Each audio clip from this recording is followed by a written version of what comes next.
పూర్వం ఒక గ్రామంలో ఒకానొక ఆధ్యాత్మిక గురువు ఉండేవాడు. ఇద్దరు శిష్యులు ఎప్పుడూ ఆయన వెంటే ఉంటూ గురువుగారి సేవ చేస్తూ ఉండేవారు. ఒకరోజు గురువు తన ఇద్దరు శిష్యులతో దూరంలో ఉన్న ఒక పట్టణానికి బయల్దేరాడు. అడవి గుండా వెళ్లసాగారు వాళ్ళు. అది శిశిర ఋతువు. అడవిలో చెట్లన్నీ మోడుబారి ఉన్నాయి. ఉదయం శీతల గాలులతో శిష్యులు వణికిపోయారు. మధ్యాహ్నం అయ్యేసరికి ఎండ తీవ్రత పెరిగిపోయింది. ఇవేవీ పట్టించుకోకుండా నడుస్తూనే ఉన్నాడు గురువు. చీకటి పడేసరికి అడవి మార్గం దాటాలనే ఆలోచనలో ఉన్నాడాయన. శిష్యులకు మాత్రం నడవడం నరకంగా అనిపించింది. ఒకవైపు ఆకలి, మరోవైపు ఎండ. భారంగా అడుగులు వేస్తున్నారు. కాసేపు విశ్రాంతి తీసుకుందామంటే క్రూరమృగాల బారిన పడతామనే ఆందోళన. ఏం చేయలేక మౌనంగా గురువు వెంటే సాగిపోయారు. చీకటి పడింది. అడవి మార్గం అయిపోయింది. ఒక గ్రామ శివారులో ఉన్న ఆలయానికి చేరుకున్నారు. ముగ్గురూ అక్కడ కూర్చున్నారు.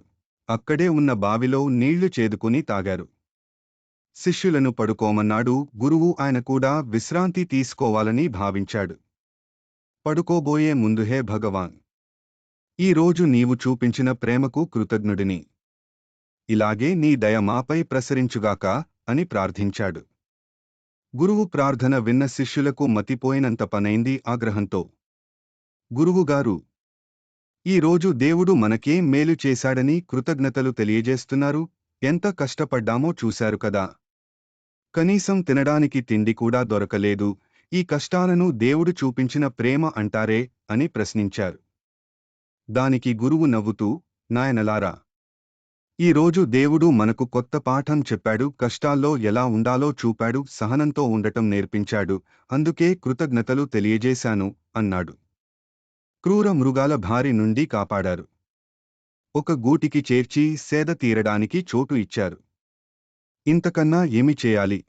గురువు మాటలు శిష్యుల్లో పరివర్తన తెచ్చాయి. వాళ్ళు కూడా దేవుడికి కృతజ్ఞతలు తెలిపి హాయిగా నిద్రపోయారు.